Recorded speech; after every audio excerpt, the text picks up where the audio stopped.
اعوذ باللہ السمیع العلیم من الشیطان اللعین الرجیم بسم اللہ الرحمن الرحیم الحمد للہ علی ما انعم وله الشکر علی ما الہم والثناء بما قدم من عموم نعم ابتداها والصبوغ آلاہ اسداها وتمام منن والاها وجمع عن الإحصاء عددها ونعى عن الجزاء أمدها وتفاوت عن الإدراك أبدها وندبهم لاستزادتها بشكرها لاتصالها واستحمد إلى الخلائق بإجزالها وثن بالندب إلى أمثالها ثم الصلاة والسلام على أشرف الأنبياء والمرسلين وخاتم النبيين سيدنا ونبينا ومولانا ومولى الثقلين جد الحسن والحسين بالقاسم محمد صلى الله عليه وسلم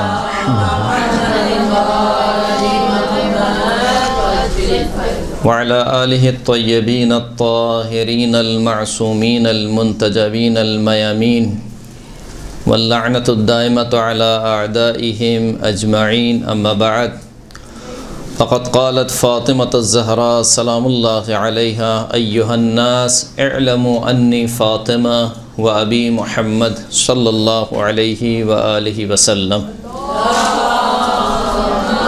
صلى الله على محمد.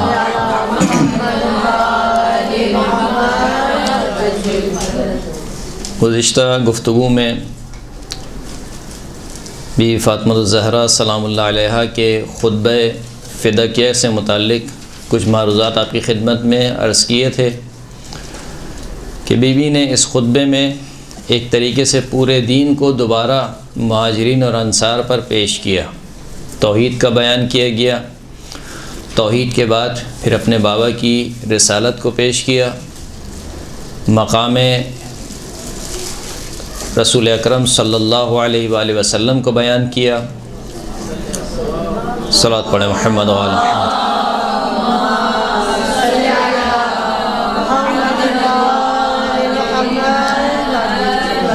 پھر اس کے بعد قرآن مجید کی عظمت کو بیان کیا. یعنی آپ دیکھ رہے ہیں کہ کس طریقے سے ترتیب سے جناب سیدہ پورے دین کو پیش کر رہی ہیں. توحید، رسالت کے بعد جو چیز معجزہ بنی قرآن مجید کی اہمیت کو اور قرآن مجید کے مقام کو بیان کیا. فرمایا کہ وہ بقیت استخلفها علیکم کتاب اللہ الناطق، رسول خدا کی ایک یادگار ہے کہ جس نے وہ یادگار کہ جس کو اللہ کے رسول نے تمہارے درمیان چھوڑ کر گئے ہیں، اپنے پیچھے تمہارے درمیان چھوڑ کر گئے ہیں. وہ کیا چیز ہے؟ کتاب اللہ الناطق، خداوند کریم کی بولنے والی کتاب، والقرآن الصادق، اور وہ قرآن مجید جو کہ سچا ہے، جس کے سچ ہونے میں کوئی شبہ نہیں ہے. والنور الساطع، وہ قرآن مجید کیا ہے؟ ایسا نور ہے کہ جس سے نور پھیلتا ہے پوری کائنات میں. والضیاء اللامع، جس کی روشنی انتہائی چمکدار ہے. بینۃ بصائرہ، قرآن مجید کی جو دلیلیں ہیں وہ بہت واضح ہیں. منکشفۃ سرائرہ، اس کے جو باطنی اسرار ہیں وہ بھی بہت روشن ہیں. منجلیۃ ظواہرہ، اس کا جو ظاہر ہے وہ بھی بہت جلی ہے. مغتبطۃ بہ اشیاءہ، فرماتے ہیں کہ جس نے بھی قرآن مجید کی پیروی کی وہ اس پیروی پر رشک کرتا ہے. قائدا الی الرضوان اتباعہ، یہ قرآن مجید ایسی کتاب ہے کہ جو اپنی پیروی کرنے والے کو خداوند کریم کی رضا کی طرف رہنمائی کرتا ہے. مؤدن الی النجات استماعہ، جس کا سننا نجات کا ضامن ہے. بہ تنال حجج اللہ المنورہ وعزائمہ المفسرہ ومحارمہ المحذرہ، قرآن مجید کے ذریعے سے اللہ کی حجتوں کو، نورانی حجتوں تک پہنچا جا سکتا ہے اور اللہ کے فرائض کو، اس کے محرمات کو کہ جن سے بچنے کا اللہ نے حکم دیا ہے وہ بھی اسی قرآن مجید سے حاصل کیے جاتے ہیں۔ اور پھر بیوی نے مختلف انداز میں قرآن مجید کے فضائل گنوائے۔ فضائل کو گنوانے کے بعد پھر بیوی نے احکام کی حکمتوں کو بیان کیا، اور ان احکام میں سر فہرست وہ چیزیں جو دائم الاسلام کہلاتی ہیں، اسلام کے ارکان کہلاتی ہیں، ان کی حکمتوں کو بیان کیا۔ سب سے پہلا جو حکم کہ جس کی حکمت کو بیان کیا وہ کیا ہے؟ شرک ہے۔ فجعل اللہ الایمان تطہیرا لکم من الشرک، بس خداوند کریم نے ایمان کو قرار دیا کس لیے؟ تاکہ تمہیں شرک سے پاک رکھے۔ پھر اس کے بعد نماز کو کیوں قرار دیا، روزے کی حکمت کیا ہے، زکوٰۃ کی حکمت کیا ہے، حج کی حکمت کیا ہے، عدل کی حکمت کیا ہے۔ پھر اس کے بعد بیان کیا کہ وَطَاعَتَنَا نِظَامًا لِلْمِلَّةِ، خداوند کریم نے ہماری اطاعت کو، ہم اہل بیت کی اطاعت کو ملت کا نظام قرار دیا۔ یعنی کیا مطلب؟ یعنی اگر تم اس طریقے سے دین لیتے کہ جس طریقے سے اللہ کے رسول نے دین پہنچایا، اور اللہ کے رسول نے پھر اپنے بعد جن کو اپنا جانشین بنایا، اگر ان سے دین لیتے رہتے اور ان کی اطاعت کرتے تو اس دین میں کوئی رکھنا نہیں پڑتا، اس کا نظام ثابت رہتا۔ لیکن تم نے کیا کیا؟ تخلف کیا۔ اللہ کے رسول نے قرآن مجید کے ساتھ کس کو چھوڑا تھا؟ اہل بیت اطہار کو۔ انی تارک فیکم الثقلین کتاب اللہ و عطرت اہل بیتی۔ تو اس کا مطلب یہ تھا کہ تمہیں دین کس سے لینا چاہیے تھا؟ یا کتاب خدا سے اور اہل بیت علیہم السلام سے۔ یا ایھا الذین آمنوا اطیعوا اللہ واطیعوا الرسول واولی الامر منکم، اے صاحبان ایمان اطاعت کرو اللہ کی، اللہ کے رسول کی اور صاحبان امر کی۔ سورہ نساء کی آیت ہے۔ یعنی 3 اطاعتوں کو خداوند کریم نے واجب قرار دیا، ایک اطاعت اللہ کی، ایک اطاعت اللہ کے رسول کی، ایک اطاعت صاحبان امر کی۔ تو اس کا مطلب یہ ہے کہ جس طریقے سے یہ ردیف میں قرار دیے، یعنی اطاعت کرو اللہ کی، اللہ کے رسول کی اور صاحبان امر کی، اس کا مطلب ہے کہ جس طریقے سے اللہ کو پہچاننا ضروری ہے، رسول اللہ کو پہچاننا ضروری ہے، صاحبان امر کو پہچاننا ضروری ہے۔ کیونکہ اگر آپ نے صاحبان امر کو نہیں پہچانا تو اس آیت پر عمل نہیں ہوگا۔ قرآن بالکل ویسی ہی اطاعت واجب کر رہا ہے کہ جیسے رسول اللہ کی اطاعت واجب کی ہے۔ یا ایھا الذین آمنوا اطیعوا اللہ واطیعوا الرسول واولی الامر منکم، اولی الامر کو عطف کیا کس کے اوپر؟ رسول اللہ کے اوپر۔ یعنی یہ صاحبان امر کی اطاعت بالکل ویسے ہی واجب ہے کہ جیسے رسول اللہ کی اطاعت واجب ہے۔ تو اب یہ صاحبان امر ہیں کون؟ یہ صاحبان امر کون ہیں؟ اہل سنت سے ہم پوچھتے ہیں کہ صاحبان امر کون ہیں؟ 6 7 8 اقوال ہیں تقریباً خود ان کے درمیان کہ صاحبان امر کون ہیں۔ کوئی کہتا ہے کہ صاحبان امر سے مراد یعنی جو بھی حاکم ہو، یعنی اس وقت آپ کے ملک میں جو بھی حاکم ہے وہ صاحب امر ہے۔ تو اس کا مطلب یہ ہوا کہ پاکستان کا صاحب امر کوئی اور ہے، سعودی عرب کا صاحب امر کوئی اور ہے، کسی اور مسلم ممالک کا صاحب امر کوئی اور ہے۔ ایک قول یہ ہے کہ مثال کے طور پر علماء مراد ہے، علماء کی اطاعت کی جائے۔ ایک قول مثال کے طور پر یہ ہے کہ جو بھی قاضی القضات ہیں ان کی اطاعت کی جائے۔ بہرحال مختلف اقوال ہیں، لیکن مسئلہ یہ ہے کہ یہاں پر صاحبان امر کی جو اطاعت واجب ہوئی ہے وہ بالکل اسی انداز میں واجب ہوئی ہے جس انداز میں رسول اللہ کی اطاعت واجب ہے۔ تو اس کا مطلب یہ ہے کہ صاحب امر ایک ایسی ہستی ہونی چاہیے جو کردار اور صفات میں رسول اللہ جیسی ہونی چاہیے۔ تو اس میں سر فہرست جو خصوصیت اس کے اندر ہونی چاہیے وہ کیا ہے؟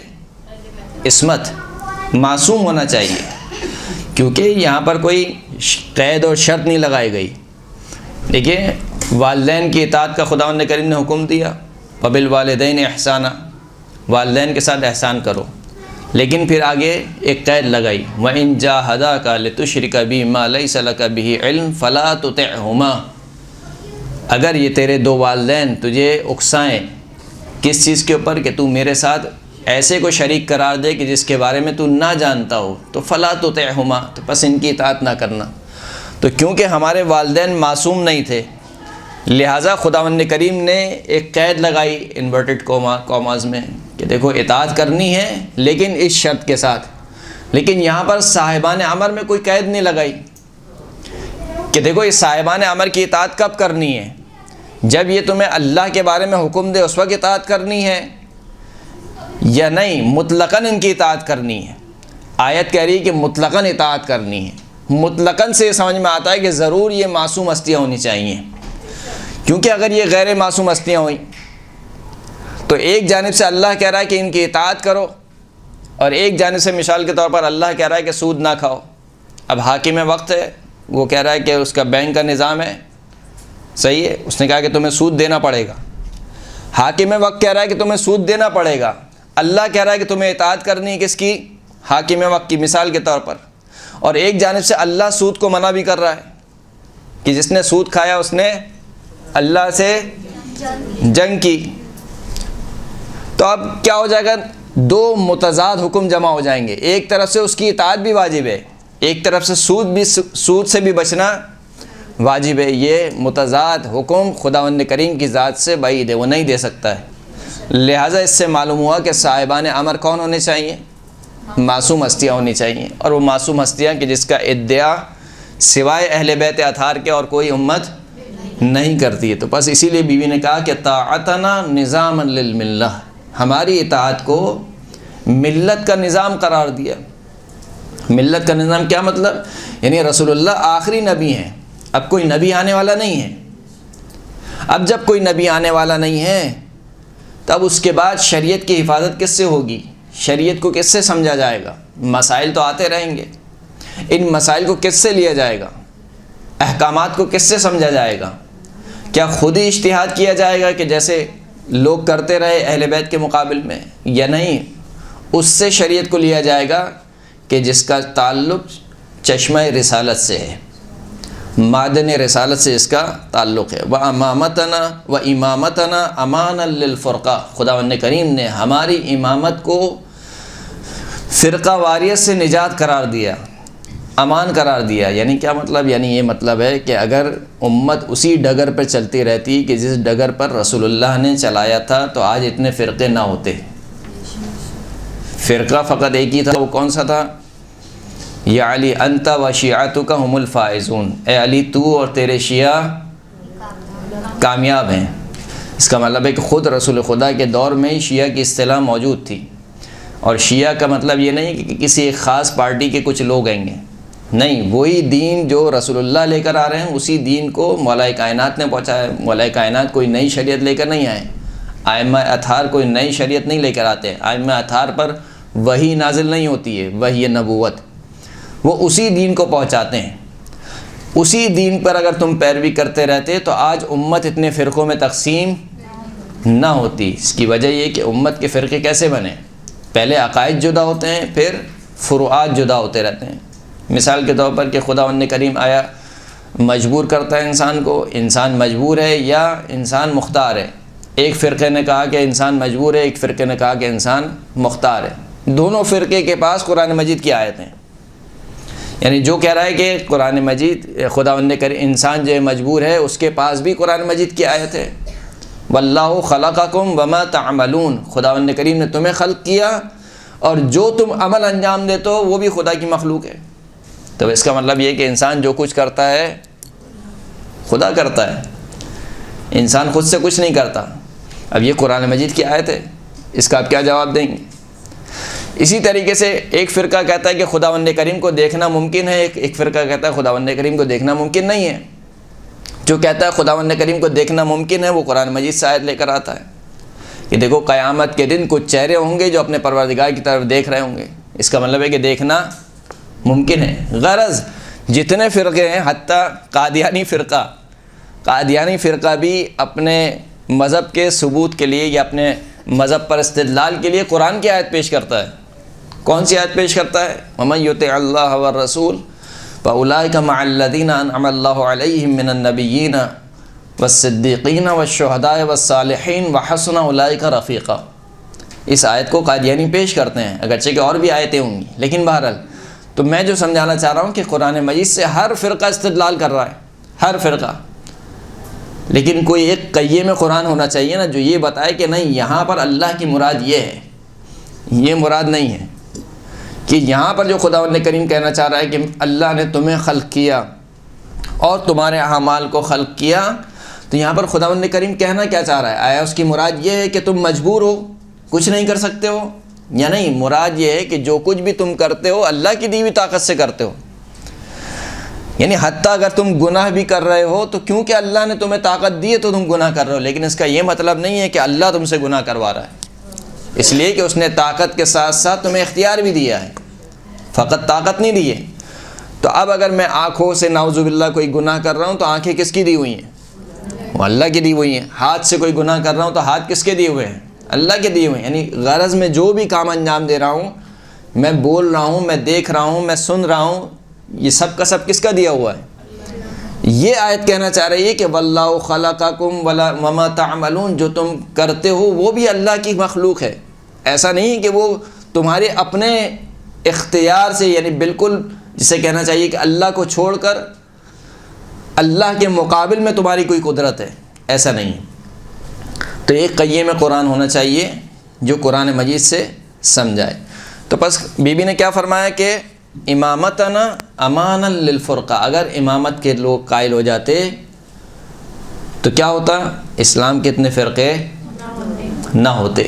اب کوئی اشکال کرے کہ آپ کے یہ ادعا کر رہے ہیں کہ امامت کے اتنے فرقے نہ ہوتے، اگر امامت کے قائل ہو جاتے تو پھر شیعوں میں اتنے فرقے کیوں ہیں؟ شیعوں میں فرقے ہیں نہیں ہیں. وہ زیدی فرقہ ہے، کیسانیہ فرقہ ہے، اسماعیلی فرقہ ہے، بہری فرقہ ہے، واقفیہ ہے، فتحیہ ہے، یہ سارے شیعوں کے فرقے ہیں. جواب وہی جواب ہے. اگر امامت پر قائم رہتے فرقے کیوں بنے؟ امامت سے ہٹ گئے. امامت سے صحیح مولا علی کو مانا، امام حسن کو مانا، امام حسین علیہ الصلوۃ والسلام کو مانا، امام زین العابدین علیہ الصلوۃ والسلام کو مانا. پھر اس کے بعد سے کہاں چلے گئے؟ کیسانیہ جناب مختار کی طرف چلے گئے، ان کی امامت کے قائل ہو گئے. اسی طریقے سے چھٹے امام تک آئے کچھ لوگ، پھر اس کے بعد کہاں چلے گئے؟ جناب اسماعیل کی امامت کے قائل ہو گئے. کچھ لوگ 7ویں امام پر آئے، پھر توقف کر لیا، کہا کہ اب 7ویں امام جو ہے وہ آسمان پر چلے گئے ہیں، وہی مہدی موعود ہیں، اب وہ آئیں گے. تو اس کا مطلب ہے کہ امامت سے مراد کیا ہے؟ نہیں، وہ سلسلہ جو 12 امام جس کی خوشخبری یا جس کی پیش گوئی رسول خدا بیان کر کے گئے تھے، ان تمام اماموں کو ماننا ہے. اسی لیے امام فرماتے ہیں کہ جس نے ہم میں سے کسی ایک کا انکار کیا گویا اس نے سب کا انکار کیا. جیسے انبیاء کے بارے میں بھی ایسی ہے، اگر کسی نے ایک انبیاء نبی کا انکار کیا گویا اس نے تمام انبیاء کا انکار کیا.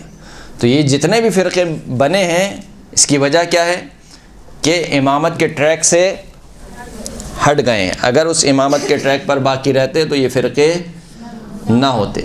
آپ کہیں کہ مثال کے طور پر جو اشکال کو تھوڑا اور میں سے کہنا چاہیے کہ 4 چاند لگا دیں، یا آپ کہیں کہ جو 12 امام کے ماننے والے ہیں کیا ان کے فرقے نہیں ہیں؟ 12 امام کو مانتے ہیں، ایک اخباری ہے، ایک اصولی ہے یا نہیں ہے؟ تو عرض خدمت یہ ہے کہ اخباری اور اصولی کوئی فرقے نہیں ہیں، یہ فرقے نہیں ہیں. آپ کہیں کہ اخباری کوئی فرقہ ہے، فرقہ نہیں ہے. فرقہ اس وقت بنتا ہے کہ جس کے عقائد الگ الگ ہوں، عقائد جداگان ہوں. اخباری اور اصولی در حقیقت احکام کو استنباط کرنے میں اسے کہنا چاہیے کہ ان کا طریقہ کار کچھ اور ہے، ان کا طریقہ کار کچھ اور ہے. صرف نظریاتی فرق ہے، وہ بھی کس میں؟ فروعات میں، نہ کہ اصل احکامات میں، اصل عقائد میں. توحید، نبوت، رسالت، معاد، قرآن مجید ایسا نہیں ہے کہ ان میں جو ہے وہ ایک فرقہ یہ کہتا ہو کہ ایک مثال کے طور پر قرآن اللہ کی کتاب نہیں ہے نعوذ باللہ، اور ایک کہتا ہو کہ قرآن اللہ کی کتاب ہے، یا ایک جو ہے وہ مولا کائنات کے مقابل میں کسی اور کو امام مانتا ہو. ایسا نہیں ہے. عقائد میں کوئی فرق ہو سکتا ہے کہ عقائد کی جزیات میں بھی شاید کچھ فرق ہو، جزیات میں، لیکن جو مسلم عقائد ہیں اس میں کوئی فرق نہیں ہے. لہذا یہ 2 فرقے نہیں ہیں، 2 اسکول آف تھاٹ آپ اسے کہہ سکتے ہیں. دین کو سمجھنے کے لیے یا فروعات کو سمجھنے کے لیے 2 مختلف انداز ہیں احکامات اور استنباط کو سمجھنے کے لیے. تو یہ میں آپ کے ذہن میں بٹھا دوں، کیونکہ جس طریقے کا ماحول چل رہا ہے شاید آپ کے ذہن میں یہ بات بٹھا دی جائے کہ اخباری جو ہوتے ہیں وہ ایک الگ فرقہ ہوتا ہے جو بالکل جسے کہا جائے کہ 12 امام کے ماننے والے اور امامت پہ باقی رہنے والے، اور کچھ جو اصولی ہیں وہ نعوذ باللہ امامت کے ٹریک سے ہٹ گئے. ایسا نہیں ہے. ایک صلوات پڑھیں محمد و آل محمد.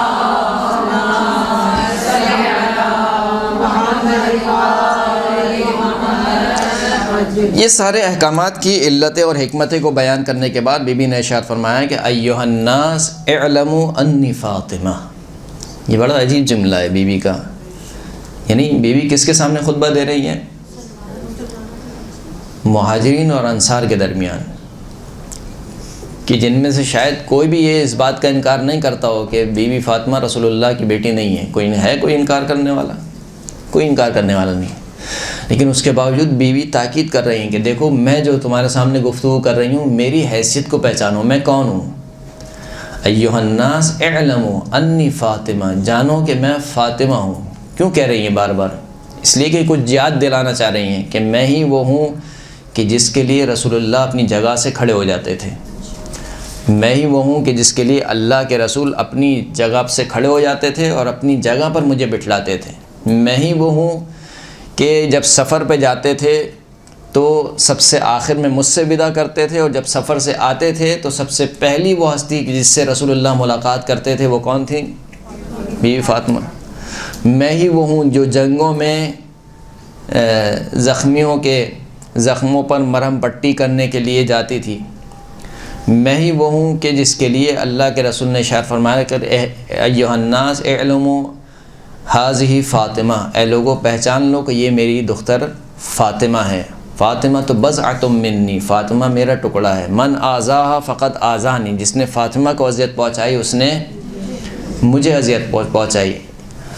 یا فاطمہ ان اللہ یغضب لغضبک ویرضی لرضاک، اے فاطمہ تیرے ناراض ہونے سے اللہ ناراض ہو جاتا ہے، تیرے راضی ہونے سے اللہ راضی ہو جاتا ہے. یعنی گویا ایک طریقے سے بی بی یہ سمجھانا چاہ رہی تھیں کہ میری حیثیت کو رسول اللہ پہچانوا کے گئے تھے تمہارے سامنے کہ میں کون ہوں.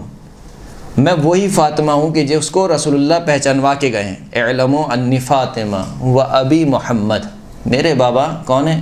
محمد صلی اللہ علیہ وآلہ وسلم.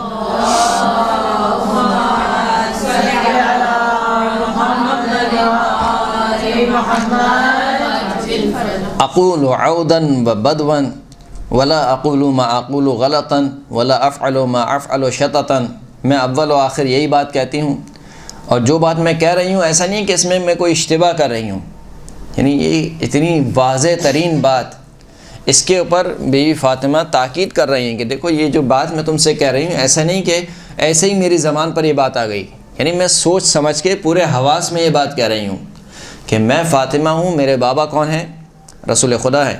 لقد جاءکم رسول من انفسکم عزیز علیہ ما عنتم حریص علیکم بالمؤمنین رؤوف الرحیم. پھر دوبارہ اپنے بابا کا تعارف کرایا اس آیت کے ذریعے سے، آیت کا اقتباس کیا کہ اے لوگو یقیناً تمہارے پاس ایک ایسا رسول آ چکا ہے جو تم میں سے ہی ہے.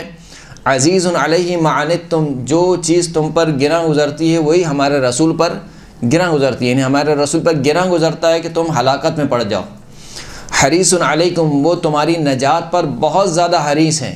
یعنی رسول خدا یہ چاہتے ہیں کہ کوئی ایک بندہ بھی اس دنیا سے ہدایت کے بغیر نہ جائے. اللہ کے رسول یہ چاہتے ہیں کہ اس دنیا میں جتنے بندے خداوند کریم نے خلق کیے ہیں وہ سب کے سب جنت میں جائیں، آخرت میں سعادت ملے ان کو. حریص علیکم بالمؤمنین رؤوف الرحیم، اور مومنین پر انتہائی مہربان اور رحم دل ہیں. فَإِن تَعُزُّوهُ وَتَعْرِفُوهُ تَجِدُوهُ أَبِي. یہ عجیب جملہ ہے بی بی کا کہ اگر یہ جو رسول، جس رسول کا تعارف خداوند کریم نے کروایا ہے، اگر تم اس رسول کو پہچانتے ہو اور اس رسول کو عزت دیتے ہو تو تم اس ہستی کو میرے بابا کے علاوہ اور کہیں نہیں پاؤ گے. تجدوہ ابی دون نسائکم، تمہاری عورتوں کے علاوہ یہ کون ہیں؟ میرے بابا ہیں. یعنی تمہاری عورتوں میں سے رسول اللہ کسی کے بھی بابا نہیں ہیں، میرے بابا ہیں. نسائکم وَأَخَبْنِ عَمِّي دُونَ رِجَالِكُمْ. اور اگر ایسا رسول کہ جس کا تعارف خداوند کریم کروا رہا ہے، اگر تم اسے پہچانتے ہو تو اسے جو میرے شوہر ہیں علی ابن ابی طالب، ان کے بھائی کے بیٹے کے علاوہ اور کسی کو نہیں پاؤ گے. اب یہ جو تعارف ہے یہ بڑا عجیب و غریب تعارف ہے. اسی قسم کا تعارف سید الشہداء نے قرآن عصر عاشور میں کروایا. عصر عاشور کو جب خطبہ دیا تو اس میں فرمایا کہ ایھا الناس انسبونی، اے لوگوں میرا نسب تلاش کرو، میں کون ہوں. پوری روئے زمین پر اگر کوئی تمہارے رسول کی بیٹی کا بیٹا اس وقت موجود ہے تو وہ تمہارے سامنے کھڑا ہے. اپنے نسب کا تعارف کرا رہے ہیں. یہ نسب کا تعارف کیوں کرایا جا رہا ہے؟ وہاں پر بھی اور یہاں پر بھی. یعنی تم پہچانو کہ کون ہستی ہے تمہارے سامنے, تم کس سے گفتگو کر رہے ہو, تم کس سے لڑنے آئے ہو. بے عینی اسی طریقے سے یہاں پر بیوی فاطمہ پہچانوانا چاہ رہے ہیں کہ دیکھو تم کس کا مال ہڑپ کر رہے ہو, کس کا مال کھانے پہ تلے ہو, کس کے ساتھ ظلم کرنا چاہتے ہو. جو تمہارے رسول اللہ کی بیٹی ہے جس کا تم کلمہ پڑھتے ہو, کیسے ممکن ہے کہ جس رسول کا تم کلمہ پڑھتے ہو اس کو تم کیسے منہ دکھاؤ گے کہ اسی کا مال ہڑپ کر کے اور اسی کے اوپر ظلم کر کے تم اللہ کے رسول کے سامنے پیش ہونا چاہتے ہو, جبکہ یہ تم اس رسول اللہ کی بیٹی تمہارے سامنے موجود ہے جو تم سے گفتگو کر رہی ہے. پھر اس کے بعد بیوی فاطمہ نے, اب ظاہر سی بات ہے میں تمام جملے اس کے نہیں پڑھ رہا ہوں کیونکہ اگر میں تمام جملے پڑھوں گا تو درس مکمل نہیں ہو پائے گا, اور اتفاق سے آج ہے ہمارا آخری درس ہے, یعنی ہمارا آخری درس ہے, آپ کا انشاءاللہ چلتا رہے گا. صلوات پڑھیں محمد و آل محمد پر.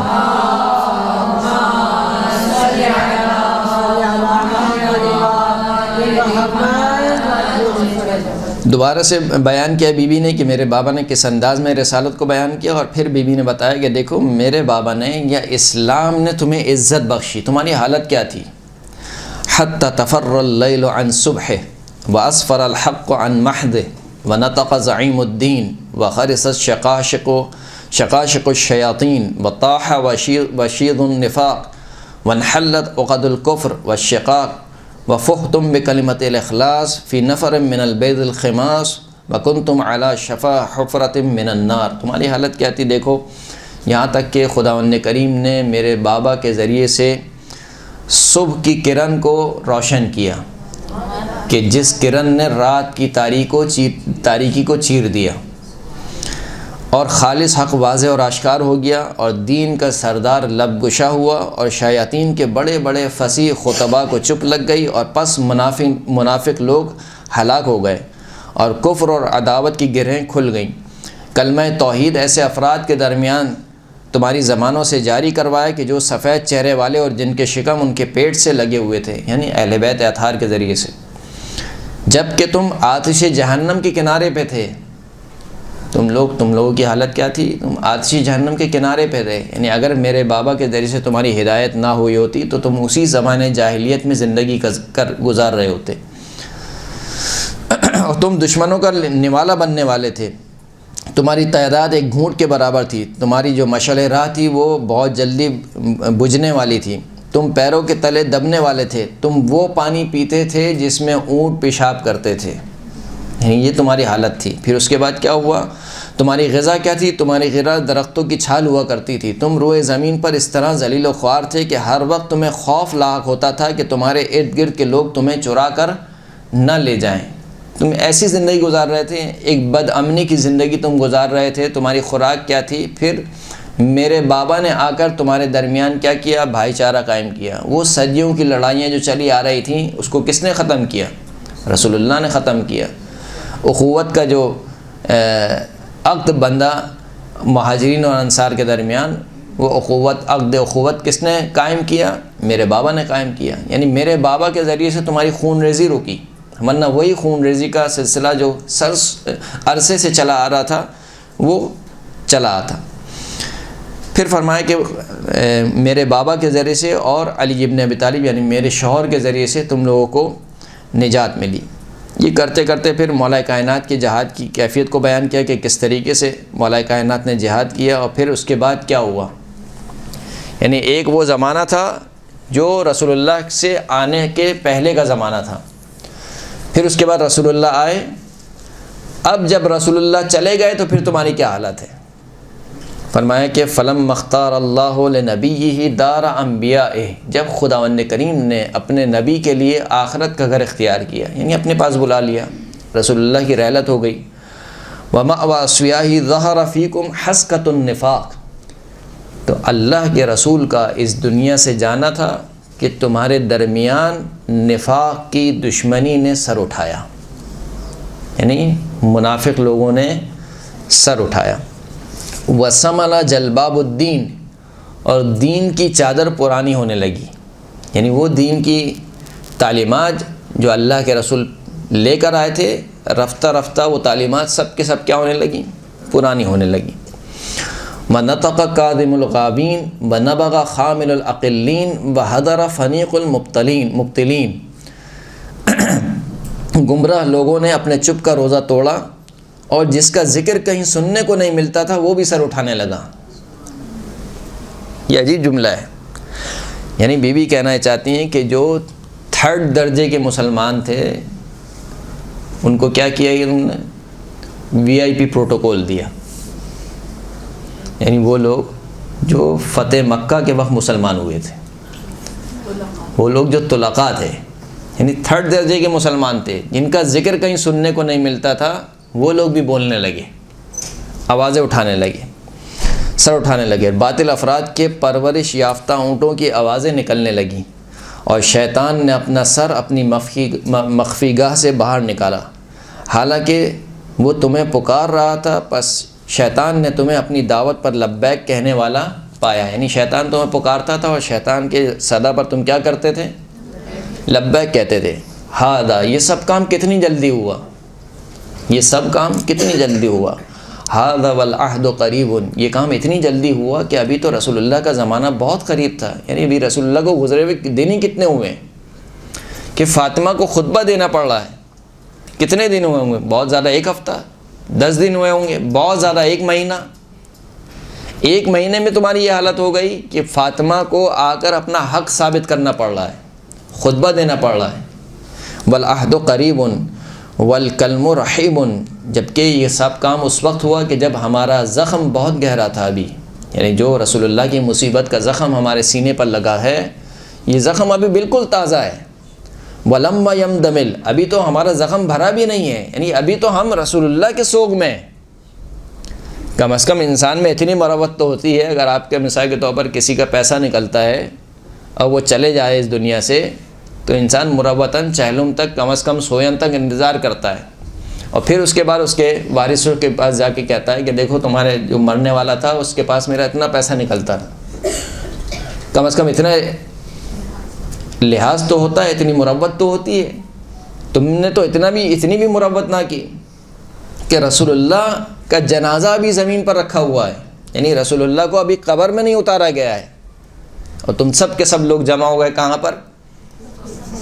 سقیفہ بنی ساعدہ میں، یہ طے کرنے کے لیے کہ اگلا خلیفہ کون ہوگا۔ یعنی کم از کم تم اتنا انتظار تو کرتے کہ رسول اللہ کو غسل و کفن دے دیا جاتا، دفن کر دیا جاتا، پھر اس کے بعد تم دیکھ لیتے کہ کون خلیفہ ہوگا، لیکن نہیں ہوا یہ کام۔ والرسول لما یقبر، ابھی تو رسول اللہ کو قبر میں نہیں اتارا گیا تھا۔ زعمتم خوف الفتنہ الا وفی الفتنۃ سقطوا، تم نے گمان کیا کہ شاید ایسا نہ ہو کہ کوئی فتنہ ہمیں آ گھیرے، جبکہ تم خود فتنے میں گھر چکے ہو، فتنے میں جا پڑے ہو۔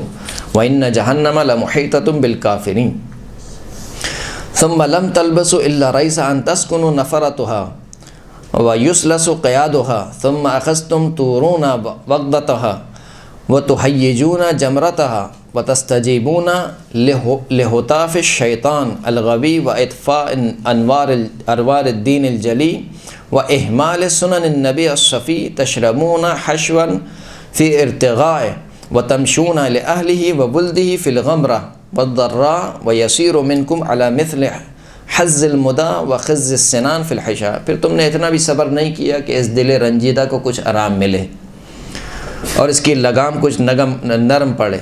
تم نے فتنے کی آگ کو بھڑکانا شروع کیا اور اس کے انگاروں کو ہوا دینے لگے، اور تم نے شیطان کی صدا پر لبیک کہا، دین جلی کے انوار کو بجھا دیا، نبی مصطفیٰ کی سنتوں سے غفلت برتنے لگے۔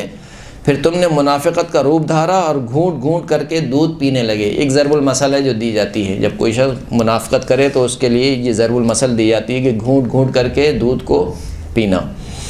اور تم رسول اللہ کے اہل بیت علیہ السلام کے ساتھ درختوں کی کمین میں چلنے لگے، یعنی نفاق کا روپ دھارا گیا اور انتظار کیا گیا کہ کب جو ہے وہ پشت سے حملہ کیا جائے۔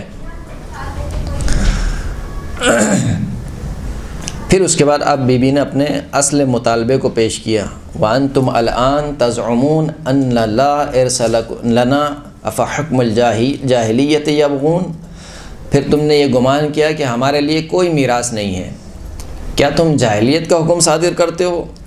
ومن احسن من اللہ حکماً، اور کون ہے کہ جو خداوند کریم سے زیادہ اچھا حکم صادر کرے، لقوم یوقنون، اس قوم کے لیے کہ جو اللہ پر ایمان رکھتی ہے، یقین رکھتی ہے۔ افلا تعلمون، کیا تم نہیں جانتے؟ بلا قد تجلی لکم کالشمس الضاحیہ انی ابنتہ، یقیناً چڑھتے ہوئے سورج کی مانند بالکل روشن ہے یہ بات کہ تم جانتے ہو کہ میں رسول اللہ کی بیٹی ہوں۔ ہم دیکھیے کتنے مواقع آ گئے اس خطبے میں کہ جس میں بیوی بار بار اصرار کر رہی ہیں کہ تم مجھے پہچانو کہ میں کون ہوں، میں تمہارے رسول کی بیٹی ہوں کہ جس کا تم کلمہ پڑھتے ہو۔ ایھا المسلمون، اے مسلمانوں، اغلب علی ارثی یا ابن ابی قحافہ، اے قحافہ کے بیٹے، کیا میری میراث ہڑپ کر لی گئی؟ افی کتاب اللہ ترث اباک ولا ارث ابی، کیا کتاب خدا میں یہ حکم تو ہے کہ تو اپنے باپ کی میراث پائے لیکن میں اپنے بابا کی میراث نہ پاؤں؟ لقد جئت شیئا فریہ، تو بہت عجیب و غریب بات کو لے کر آیا ہے۔ فعلی عمد ترکتم کتاب اللہ ونمستموہ، کیا تم نے جان بوجھ کر اللہ کی کتاب کو چھوڑ دیا اور اس کو پارا پارا کر دیا؟ اذ یقول، جبکہ خدا کی کتاب کیا کہہ رہی ہے؟ ووارث سلیمان و داود، سلیمان وارث ہوئے کس کے؟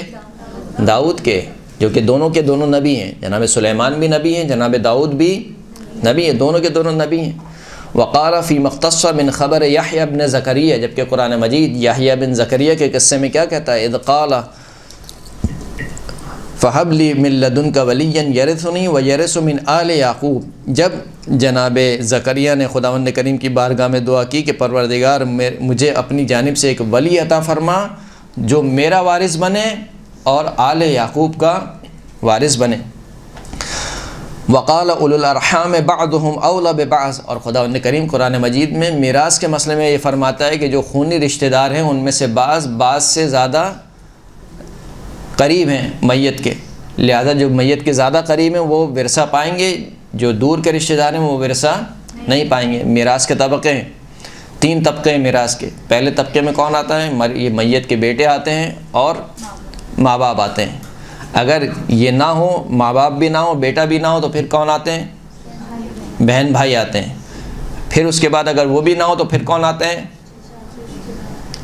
جو خالو وغیرہ ہیں، ماموں اور خالو اور چچا وغیرہ، یہ 3 طبقے ہیں۔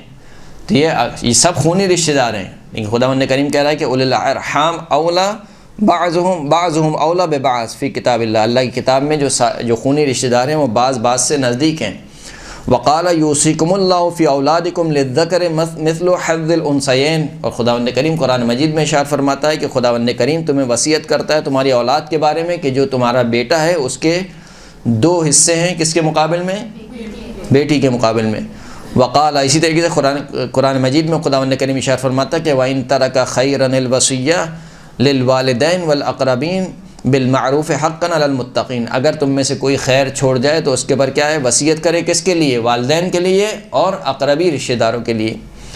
تو 3 قسم کی آیات کا حوالہ دیا بی بی نے یہاں پر، 2 آیات جو کہ مخصوص ہیں انبیاء کے لیے، اور تیسری قسم کی وہ آیت جو عمومی ہے جس میں خداوند کریم نے ارث کے احکام بیان کیے ہیں۔ کہا کہ ان میں سے خداوند کریم نے کہیں پر بھی یہ نہیں کہا کہ انبیاء کی کوئی میراث نہیں ہوتی۔ 2 آیت تو صریح ہیں، خود نبی ہیں، جناب سلیمان بھی نبی ہیں، جناب داؤد بھی نبی ہیں، اسی طریقے سے جناب یحییٰ اور جناب زکریا دونوں نبی ہیں۔ ان دونوں کے قصے میں خداوند کریم کہہ رہا ہے کہ جناب یحییٰ جناب زکریا جو دعا کر رہے ہیں کہ پروردگار مجھے جو وہ ایک ایسی اولاد دے کہ جو میرا وارث بنے اور آل یعقوب کا وارث بنے۔ وہ وارث سلیمان و داؤد۔ اور دوسری جانب سے وہ جو دوسری روایتیں میراث والی وہ عمومی روایتیں، اس میں کہیں بھی خداوند کریم نے کوئی استثناء قرار نہیں دیا کہ دیکھو سب ایک دوسرے کی میراث پائیں گے سوائے انبیاء کے۔ قرآن مجید میں کہیں پر بھی یہ نہیں ہے۔ یہ بی بی نے جب وہ استدلال پیش کیا تو اس پر سامنے والے نے پھر وہی والی آیت کیا کہہ رہا ہوں بلکہ ایک من گھڑت حدیث کو پیش کیا۔ کون سی حدیث کو؟ نحن معاشر الانبیاء لا نورث ما ترکناہ صدقہ۔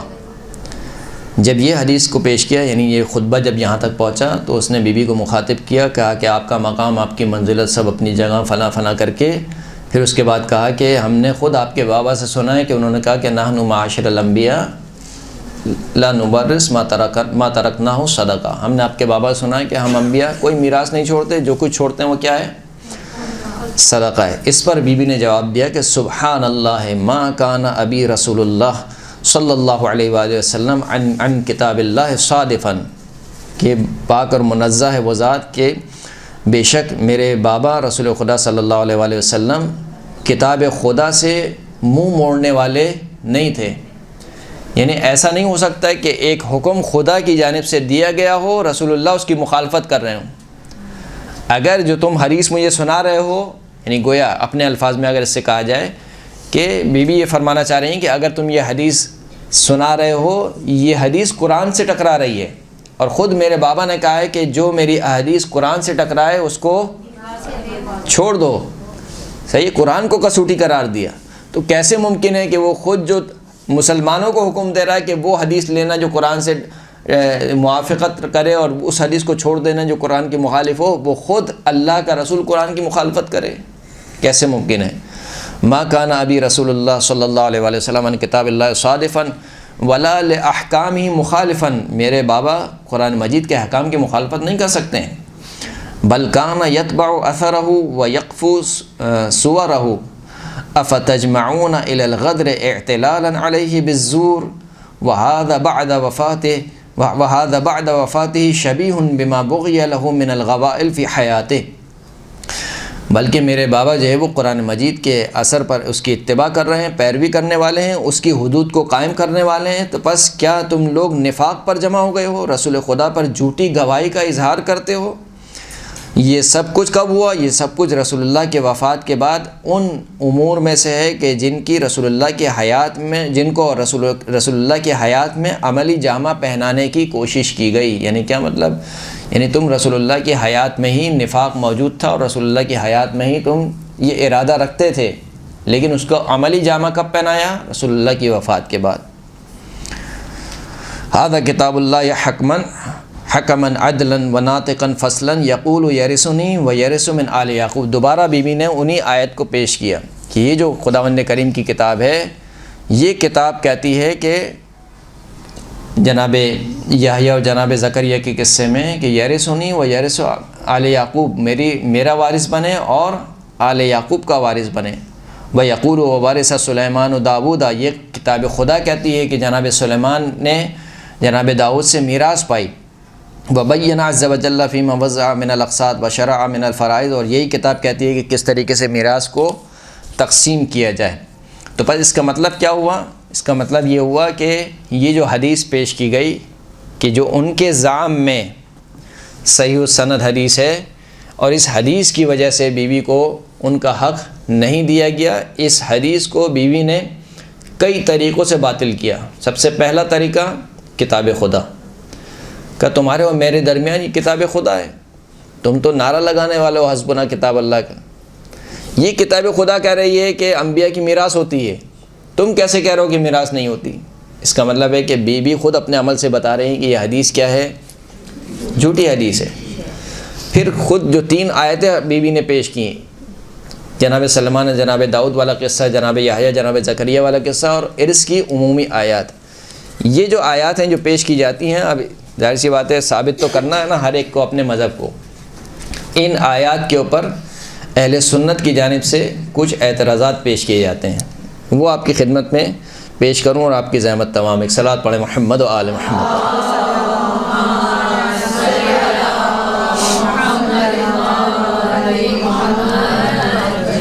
جو ایک آیت پیش کی گئی وہ جناب یحییٰ جناب زکریا کا قصہ، انی خفت الموالی من ورائی وکانت امرأتی عاقر فہب لی من لدنک ولیا یرثنی ویرث من آل یعقوب واجعلہ ربی رضیہ۔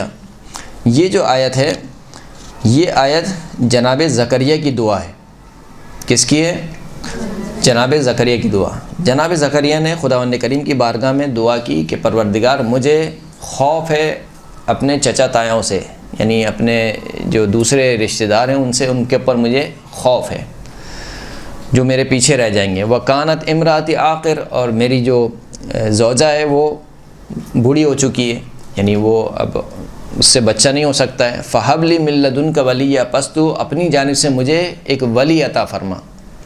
کیسا ولی عطا فرما؟ یرثنی و یرث من آل یعقوب، جو میرا بھی وارث بنے اور آل یعقوب سے بھی میراث پائے۔ وجعلہ ربی رضیہ، پروردگار تو اس بچے کو ایسا قرار دے کہ تو اس سے راضی ہو، یعنی اس کا عمل، اس کا کردار نیک اور صالح ہو۔ یہ آیت ہے۔ اس آیت سے متعلق جو سب سے پہلا اشکال کرتے ہیں وہ یہ کہتے ہیں کہ دیکھیں انبیاء جو ہے وہ ان کا مقام و مرتبہ اس سے کئی بلند ہے کہ انبیاء کو اپنے مال پر کوئی خوف ہو۔ مال پر خوف کسے ہوتا ہے؟ ہم جیسے انسانوں کو ہوتا ہے۔ انبیاء تو مال کو دیکھتے بھی نہیں ہیں، وہ تو ظاہر شخصیت ہوتے ہیں، ان کے نزدیک مال کی کوئی اہمیت ہی نہیں ہے۔ تو کیسے ممکن ہے کہ حضرت زکریا کو مال کے متعلق خوف ہو اور اس کی وجہ سے وہ ایک اپنا وارث مانگ رہے ہوں؟ تو ہم پھر سوال کرتے ہیں کہ پھر کس چیز کے اوپر خوف تھا؟ کہا کہ وہ اپنا وارث مانگ رہے تھے نبوت کے اعتبار سے، یعنی ایک بیٹا ہو جو نبوت میں میرا وارث بنے، یعنی پھر میں نبی ہوں، میرے بعد وہ میرا بیٹا نبی بنے۔ یہ ایک اشکال پیش کیا گیا۔ اس کے اوپر جو سب سے پہلا اشکال یہ ہے وہ یہ ہے کہ نبوت پر خوف کیسا؟ پہلی بات تو یہ کہ یہ جو کلمہ یرثنی ہے، یہ یرثنی لغت کے اعتبار سے مال کی وراثت میں استعمال ہوتا ہے، اگرچہ کہ ہم مجازاً کہتے ہیں کہ اس نے فلاں سے علم وراثت میں پایا، اس نے مثال کے طور پر رسول اللہ کے علم کو میراث میں پایا، وراثت میں رسول اللہ کے علم کو پایا، یہ مجازاً ہے، مجازاً کہنا صحیح ہے، لیکن حقیقتاً جو کلمہ ارث ہے یا وارث ہے یہ مال کی وراثت میں استعمال ہوتا ہے، پہلی بات۔ دوسری بات یہ کہ نبوت وراثتی نہیں ہے، یعنی عام بادشاہت کی طرح نہیں ہے۔ آج میں بادشاہ ہوں، کل کو میں مر گیا تو کون ہوگا؟ میرا بیٹا۔ یہ نبوت بادشاہت کی طرح نہیں ہے، بلکہ نبوت کیا ہے؟ خدا دادی ہے۔ خدا جسے چاہتا ہے عطا کرتا ہے، جس میں صلاحیت دیکھتا ہے اس کو عطا کرتا ہے۔ اگر نبوت میراثی ہوتی، میراثی سے مراد یعنی وراثتی ہوتی، تو حضرت یعقوب کے کتنے بیٹے تھے؟ 12۔ سب کو نبی ہونا چاہیے تھا۔ نبی ان میں سے کون تھا؟ فقط ایک، جناب یوسف، اور پھر جناب یوسف کے بعد بھی ان کے اولاد سے نبی نہیں تھے۔ تو اس کا مطلب ہے کہ نبوت کوئی وراثتی چیز نہیں ہے کہ باپ اگر نبی ہے تو یقیناً اس کا بیٹا بھی نبی ہوگا۔ اگر اس میں صلاحیت ہے اور خدا نے حکمت دیکھی اور اس کو عطا کرنا چاہتا ہے تو خدا اس کو عطا کرے گا۔ حضرت ابراہیم کی ذریت سے کافی نبی آئے، وَمِن ذُرِّيَّتِهِ داؤد وسلیمان وایوب ویوسف وموسیٰ وہارون وکذالک نجزی المحسنین وعیسیٰ والیاس، یہ تمام کے تمام انبیاء حضرت ابراہیم کی ذریت سے ہیں، یعنی ان کی اولادوں میں سے ہیں۔ لیکن اس کا یہ مطلب نہیں ہے کہ یہ وراثت در وراثت چلتی ہوئی آ رہی، کیونکہ حضرت ابراہیم نبی تھے لہٰذا ان کا بیٹا اسماعیل نبی، پھر ان کے بعد ان کا بیٹا جو بھی ہے وہ نبی، پھر ان کے بعد ان کا بیٹا وہ بھی نبی۔ ایسا نہیں ہے، بلکہ نبوت خدا دادی ہے، خدا جسے چاہتا ہے اسے نبوت دیتا ہے۔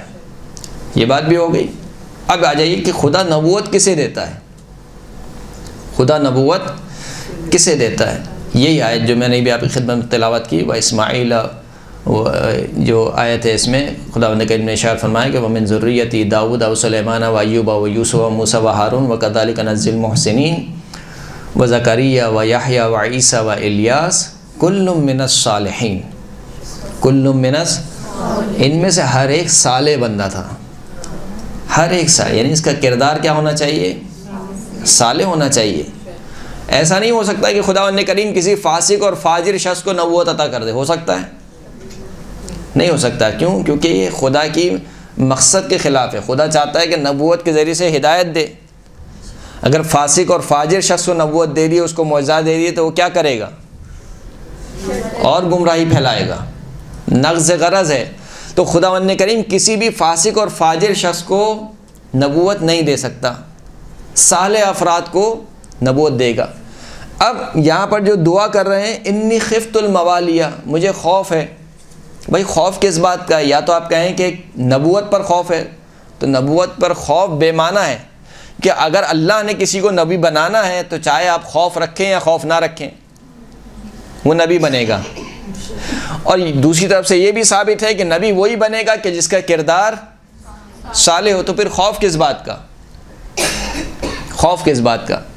کیا نعوذ باللہ حضرت یحییٰ حضرت زکریا ہماری طرح تھے جو حسد کرتے تھے کہ میرا بیٹا مثال کے طور پر آگے ہو جائے، اس کا بیٹا آگے نہ ہو، میرا بیٹا نبی بن جائے، اس کا بیٹا نبی نہ بنے؟ یہ خوف بے معنی ہے نبوت کے معنی میں. تو اس کا مطلب ہے کہ جو کچھ بھی ہو، حضرت زکریا کو اگر خوف تھا تو کس بات پر تھا؟ مال کے اوپر. اور وہ مال کے اوپر خوف کیوں تھا؟ آپ کہیں کہ یہ کہاں سے لے کر آیا؟ آپ کے جناب زکریا کے جو دیگر رشتہ دار تھے وہ صالح نہیں تھے، ان کا کردار صحیح نہیں تھا. یہ بات آپ کہاں سے لے کر آئے؟ ہو سکتا ہے وہ سب نیک ہوں. اگر وہ سب نیک تھے تو پھر خوف کس بات کا تھا؟ اگر وہ سب کے سب نیک و صالح ہیں تو خوف کس بات کا ہے پھر؟ تو اس کا مطلب ہے کہ یا تو وہ نیک و صالح نہیں ہے، اسی وجہ سے خوف ہو رہا ہے. اور یہ جو اس کا جو آیت کا سیاق ہے، اگر اس سیاق کو آپ پڑھیں کہ جس میں خداوند کریم فرماتا ہے کہ وَكَفَّلَهَا زَكَرِيَّا كُلَّمَا دَخَلَ عَلَيْهَا زَكَرِيَّا الْمِحْرَابَ وَجَدَ عِندَهَا رِزْقًا قَالَ يَا مَرْيَمُ أَنَّىٰ لَكِ هَٰذَا قَالَتْ هُوَ مِنْ عِندِ اللَّهِ إِنَّ اللَّهَ يَرْزُقُ مَن يَشَاءُ بِغَيْرِ حِسَابٍ. حضرت مریم کی کفالت کی جناب زکریا نے، اور جب بھی جناب زکریا محراب میں داخل ہوتے تھے تو حضرت مریم کے پاس کھانا پاتے تھے، رزق پاتے تھے. تو پوچھتے تھے کہ یا مریم انا لکی ھذا، یہ کھانا کہاں سے آیا؟ حضرت مریم کہتی تھی قالت ہوا من عند اللہ، یہ اللہ کی جانب سے ہے. ان اللہ یرزق من یشاء بغیر حساب، خدا جسے چاہتا ہے بغیر حساب رزق دیتا ہے. ہنالک دعا زکریا، یہ وہ موقع تھا کہ جہاں پر زکریا نے دعا کی. کیا دعا کی؟ قال ربی ہب لی من لدنک ذریۃ طیبہ انک سمیع الدعاء. پروردگار اپنی جانب سے مجھے ایک پاک اور پاکیزہ ذریت عطا فرما. پاک و پاکیزہ، اس کا مطلب ہے کہ جو دوسرے افراد تھے جن کے پر حضرت زکریا کو خوف تھا وہ فاسق و فاجر تھے، ان کا کردار درست نہیں تھا. جب ہی حضرت زکریا نے دعا کی کہ تو مجھے نیک اور صالح اولاد عطا فرما، تو بس جب نیک اور صالح کی دعا کی اور پھر اس کے بعد کہا کہ یرثنی و یرث من آل یعقوب، میرا بھی وارث بنے اور آل یعقوب کا بھی وارث بنے، تو اس کا مطلب یہ ہے کہ حضرت زکریا مال کے بارے میں خوف رکھتے تھے. تو مال کے بارے میں کیوں خوف رکھتے تھے؟ اس وجہ سے مال کے بارے میں خوف رکھتے تھے کہ جس طریقے سے ابھی ہم نے کہا کہ اگر نبوت فاسق اور فاجر افراد کے پاس آ جائے تو وہ گمراہی پھیلائیں گے، عین ہی اسی طریقے سے مال اگر فاسق و فاجر افراد کے ہاتھ میں چلا جائے تو کیا ہوتا ہے؟ گمراہی پھیلے گی. مال کی تاثیر ہے یا نہیں ہے؟ کوئی انکار کر سکتا ہے ہم میں سے؟ مال کی بہرحال تاثیر ہے. تو یہ جو مال کی تاثیر ہے، یہ تاثیر ایسے ہی نہیں رکھی ہے. جس دن روایت کے جملے میں ہے کہ جس دن جو ہے وہ شاید پہلا سکہ یا پہلا درہم اس دنیا میں بنایا گیا تھا، اس دن شیطان نے خوشی منائی تھی. یعنی ایک نیا ہتھیار مل گیا مجھے، اور اس درہم اور دینار کی چمک سے اب میں بنی آدم کو بہکاؤں گا. تو مال کی بہرحال تاثیر ہے. تو یہ مال اگر فاسق اور فاجر افراد کے ہاتھ میں چلا جائے تو یقیناً کیا ہوگا؟ گمراہی ہوگی. تو بجائے اس کے کہ یہ مال فاسق و فاجر افراد کے ہاتھ میں جائے، یہ مال کس کے ہاتھ میں جانا چاہیے؟ نیک و صالح افراد کے ہاتھ میں جانا چاہیے، تاکہ یہ مال صحیح جگہ پر استعمال ہو.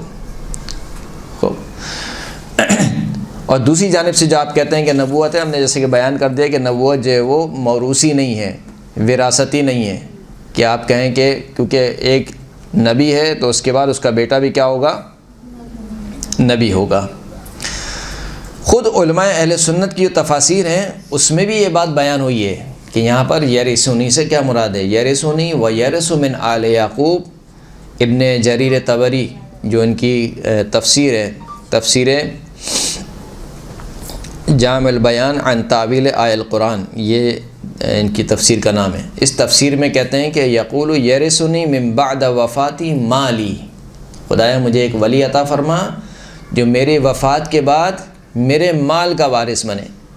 وَيَرِثُ مِنْ آلِ يَعْقُوبَ النَّبُوَّةَ، اور آل یعقوب سے نبوت کا وارث بنے. ذَلِكَ، یہ کیوں تھا؟ إِنَّ زَكَرِيَّا كَانَ مِنْ وُلْدِ يَعْقُوب، اس وجہ سے کہ حضرت زکریا جناب یعقوب کی نسل میں سے تھے. دوست اسی طریقے سے سمرقندی نے اپنی تفسیر میں لکھا یرثنی و یرث من آل یعقوب، کہتے ہیں کہ قال اکرمہ یرثنی مالی، میرے مال کا وارث بنے، و یرث من آل یعقوب، اس میں بھی میں آل یعقوب کے مال کا وارث بنے۔ ثعلبی کہ جن کی تفسیر بہت مشہور ہے، اس میں یہ قول نقل ہوا قال الحسن معناہ یرثنی مالی، اس کا معنی یہ ہے کہ میرے مال کا وارث بنے۔ وَيَرِثُ مِنْ آلِ یعقوب النبوۃ والحبورہ، اور آل یعقوب سے نبوت اور سیادت کا مالک بنے۔ ابن جوزی نے اپنے تفسیر میں لکھا وَفِي الْمُرَاد بِهَذَا الْمِيرَاثِ أَرْبَعَةُ أَقْوَالٍ، یہاں پر میراث کے بارے میں 4 اقوال ہیں، کس چیز کا وارث بنے۔ احدھا یرثنی مالی، پہلا قول یہ ہے کہ مال کا وارث بنے۔ وَيَرِثُ مِنْ آلِ یعقوب النبوۃ، آل یعقوب سے نبوت کا وارث بنے۔ اسی کو اکرمہ نے ابن عباس سے نقل کیا اور اسی قول کے قائل ہیں ابو صالح۔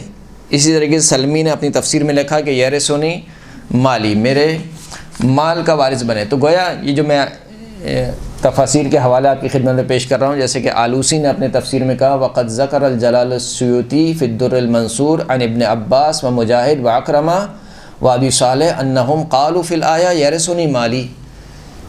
جلال الدین سیوطی جو کہ اہل سنت کے مفسر ہیں، ان کی تفسیر ہے الدر المنصور، اس میں انہوں نے کہا کہ حضرت ابن عباس سے، مجاہد سے اور اکرمہ سے اور ابی صالح سے یہ بات نقل ہے کہ وہ فرماتے ہیں کہ یہاں پر یرثنی سے مراد کیا ہے، یرثنی مالی، میرے مال کا وارث بنے۔ اسی طریقے سے فخر رازی نے اپنی تفسیر میں کہا کہ والاولیٰ یحمل ذلک علی کل ما فیہ نفع و صلاح فی الدین، اولا یہ کہ یہاں پر یرثنی کو حمل کیا جائے کہ ہر اس چیز کے اوپر کہ جو جس میں دین اور دنیا کی بھلائی ہو، چاہے وہ نبوت ہو، چاہے وہ علم ہو، چاہے وہ سیرت ہو، چاہے وہ منصب ہو، چاہے وہ مال ہو، یعنی عمومی لیا ہے یرثنی سے مراد، یعنی ہر وہ چیز کہ جس میں دنیا اور آخرت کے اعتبار سے بھلائی ہو، ان میں سے ایک چیز مال بھی ہے۔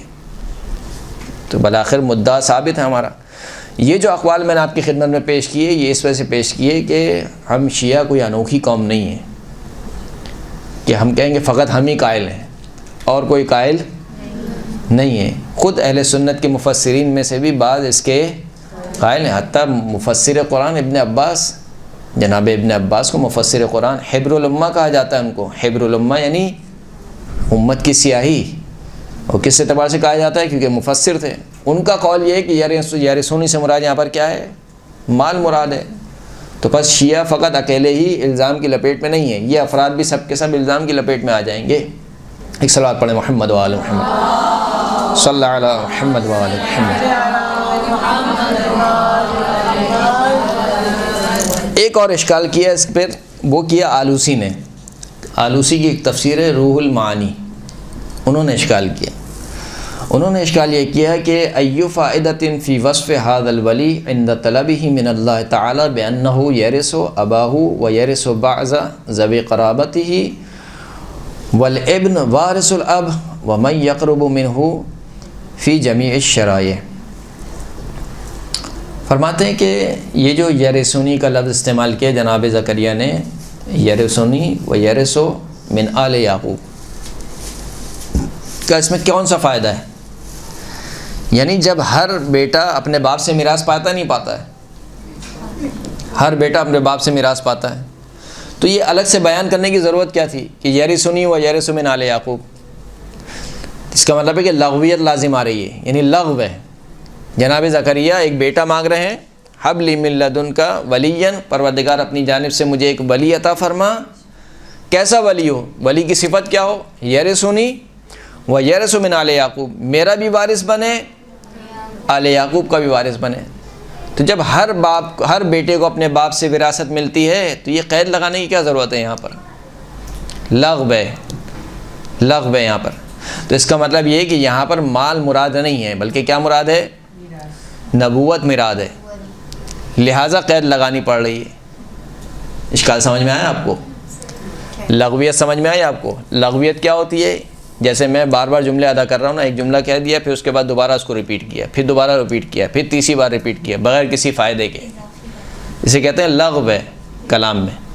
تو جب ہر بیٹے کو میراث ملنی ہے تو یہ قید لگانے کی ضرورت نہیں ہے، یرثنی و یرث من آل یعقوب، جب میراث ملنی ہے اس کو، اس کا مطلب ہے کہ اس قید میں کوئی فائدہ ہونا چاہیے اور وہ فائدہ اسی صورت میں ہو سکتا ہے جب آپ یارثین کا حمل کریں کس کے اوپر؟ نبوت کے اوپر، نہ کہ مال کے اوپر، کیونکہ مال تو ملنا ہی ہے۔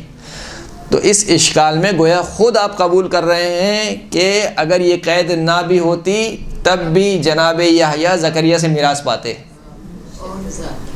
ہے یا نہیں ہے؟ یعنی آپ خود یہ کہہ رہے ہیں کہ اگر یہ نہ بھی کہا ہوتا جناب زکریا نے کہ یرثنی و یرث من آل یعقوب، تب بھی بیٹا باپ سے میراث پاتا ہے۔ اس کا مطلب ہے کہ آپ خود قبول کر رہے ہیں۔ دوسری بات جو آپ کہہ رہے ہیں کہ اگر مال پر اس کو حمل کریں گے تو لغویت لازم آ جائے گی، تو ہم آپ کو ایک اور آیت سناتے ہیں۔ وہ آیت کون سی ہے؟ والخیل والبغال والحمیر لترکبوا، خداوند کریم نے تمہیں گھوڑے بھی عطا کیے، تمہیں خچر بھی عطا کیے، تمہیں گدھے بھی عطا کیے۔ کیوں عطا کیے؟ لترکبوا، تاکہ تم ان پر سوار ہو، تاکہ تم ان پر سوار ہو۔ گھڑا گودا کوئی کھاتا ہے؟ کوئی خچر کوئی کھاتا ہے سوائے پاکستان میں؟ پاکستان کے علاوہ کی بات ہو رہی ہے۔ نہیں، وہ عرب بھی جو ہے اونٹ کھاتے تھے، نہ وہ گھوڑا کھاتے تھے، نہ وہ گدھا کھاتے تھے، نہ وہ خچر کھاتے تھے۔ تو گدھے یہ خچر اور گھوڑے کس میں استعمال ہوتے تھے؟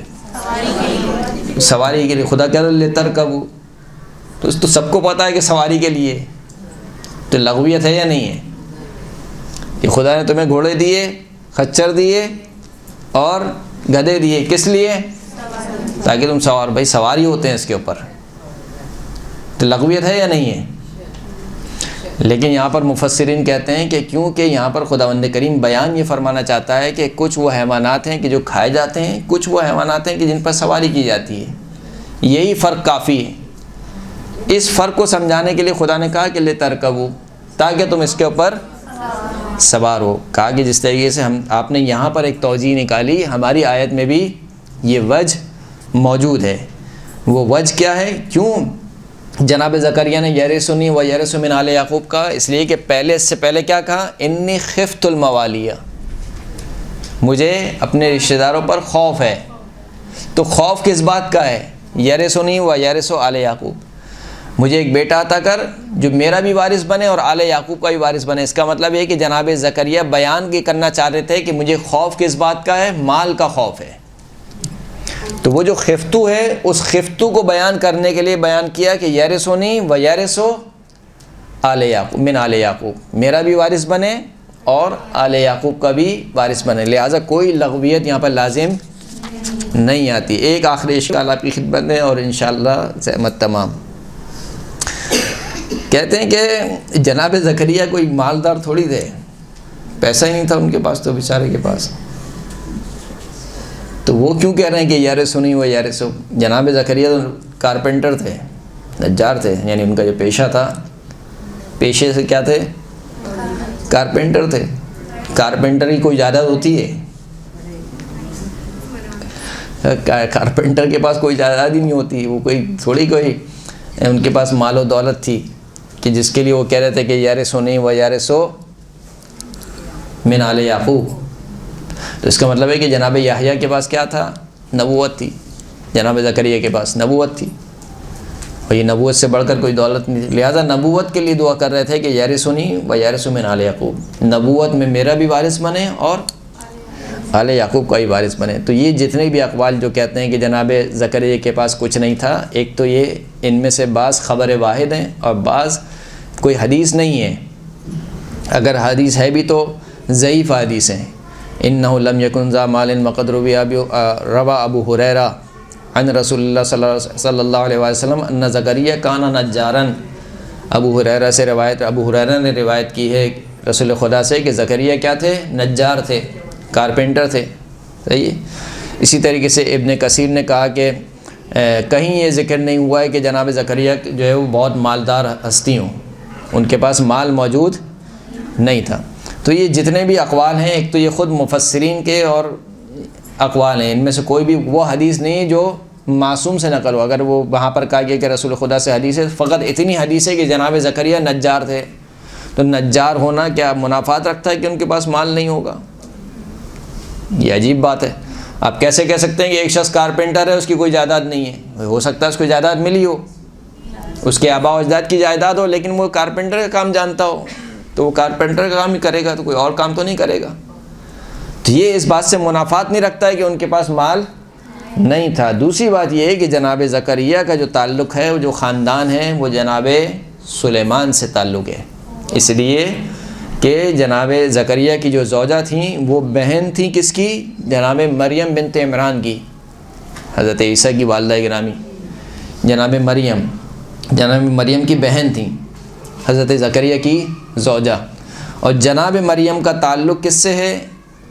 جناب سلیمان کے خاندان سے، سلیمان بن داؤد کے خاندان سے۔ اور جناب سلیمان کون ہیں؟